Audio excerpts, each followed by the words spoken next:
First take time for a quick take. SGA returned to form last night. The MVP finished with 30 points and 9 assists in the Thunder's 122-113 win to even the series now at 1 game apiece. Perk, what did SGA prove to you last night?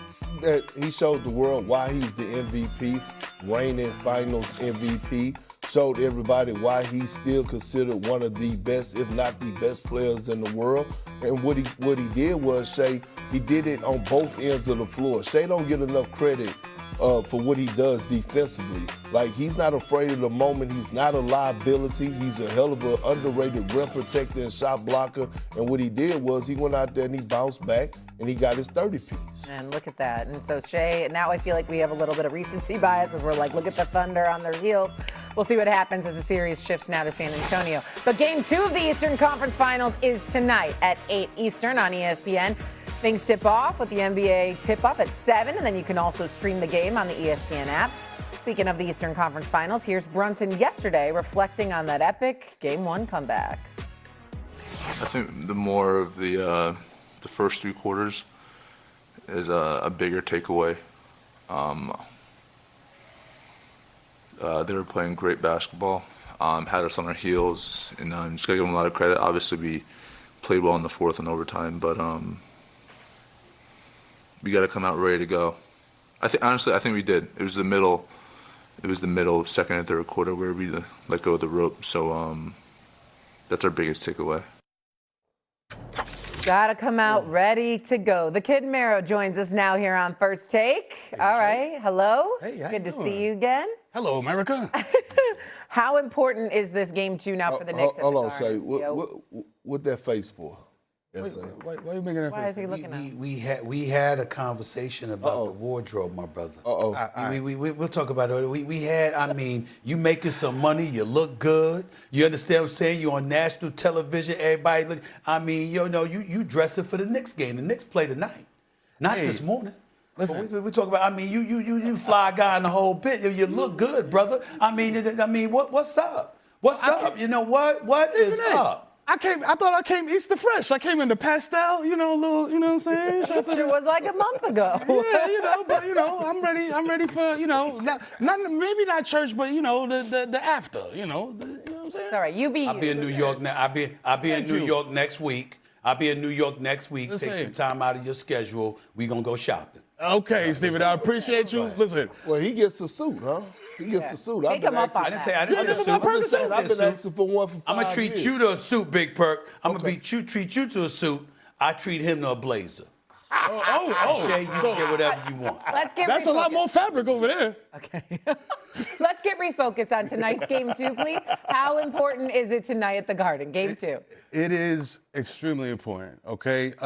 Game 1 proved something that I'll get into in a minute, but Game 2, if the Knicks win this in like convincing fashion, it's not a back and forth. If it's wire to wire like they were doing previously, the series is over. Stephen A., we had a discussion about a sweep. You said that it was impossible. The Sixers are going to win at least one game. And what happened? Sweep. So I think, first take, here's a hot take. The Knicks are running the table, okay? We're sweeping the Sixers, and we are sweeping the Thunder. I'm saying that out loud. You think I'm crazy. Yes, I see your face, Perk. I see your face, Stephen A. I said it out loud with this, my chest, okay? Okay, so listen. Okay, so let me just say this. To quote you, Stephen A., the takes here on First Take are fluid, okay? So I'm going to moonwalk the Thunder a little bit, but I feel very confident about sweeping the Cavaliers if they win Game 2 tonight in convincing fashion. If they win Game 2 tonight in convincing fashion. Okay, Perk, go ahead. Tonight is a must-win for the New York Knicks. It's a must-win. Let me explain why. When you have a win like they did in Game 1, and right now, when you think about the Cavs, it's some doubt going on in that locker room. It's a lot of stuff that is going on when you blow a 22-point lead.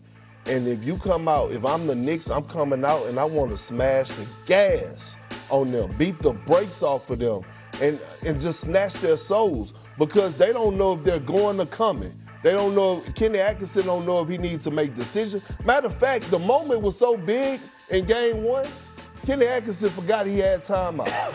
He forgot he had timeouts. That's how much he got caught up in the moment. And now all of a sudden, you start to hear the noise. A lot of it is coming from me. Whether or not you should bench James Harden. We're not hearing that energy from the New York Knicks. Iman Shumpert said something a month ago, and it was one of my favorite lines that he said. He said, gotta stop being a group that's like five fingers, and they need to be a fist. The New York Knicks, they're a fist. When you see, said it about the Magic. Yeah, but what I'm saying is when you see Landry Shamet come into the game and he's eating up some majority of Josh Hart minutes in the fourth quarter, but then Josh Hart comes back into the game and you don't see any type of bad body language, that means you're watching a team that's all in, that's on one mission. Last but not least, did anybody see the video that's been circulating of big body Brunson and his leadership in that timeout? Have we ever seen Jalen Brunson? Have we ever seen Jalen Brunson show those type of emotions? No. The Knicks are on a mission. The Knicks are on a mission, and I'm gonna say it once, I'm gonna say it again. Everybody keep talking about the winner out of OKC and the Spurs are gonna win the championship. I would like to tell the world to keep a cool booty.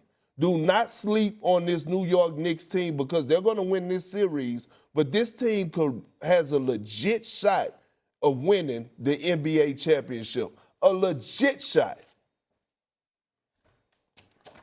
They have to win tonight because you have an opportunity to take Cleveland's soul. Mm-hmm. You can beat them in a way they can't recover from.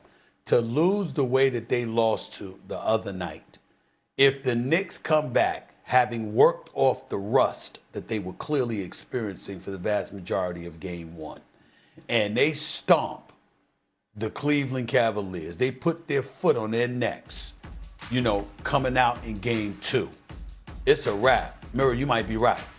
Now, I ain't going to predict a sweep. I got too much respect for Donovan Mitchell. I got too much respect for Cleveland to do that. But I will tell you, it's definitely possible based on what we saw in game one. If that happens, if game two you win and you win convincingly, my goodness, there's nothing else to say. That's what's going to happen. But if you lose this game, you've resurrected the Cleveland Cavaliers. They literally are able to say it was just one game. It was a bad fourth quarter. That's in overtime. That's what happened to us. There's nothing big. This is the NBA, ebbs and flows, that kind of thing. We back in it. You cannot let that happen tonight. You got to finish the deal. You got to handle them convincingly at Madison Square Garden tonight. 1,000%. They got to come out, foot on the gas, keep their foot on the gas the entire game, run them at the gym, and this series is, according to me, expert ball knower, is over. Hey, look, I saw the look on Donovan Mitchell's face after that game one loss, and my two oldest sons went to bed because they not believers. And I told my youngest son, I said, look, we have, to bring back another Yankee analogy, I said, the Knicks have a closer, a dude who you could just say, hey, clear it out, give him the rock, he's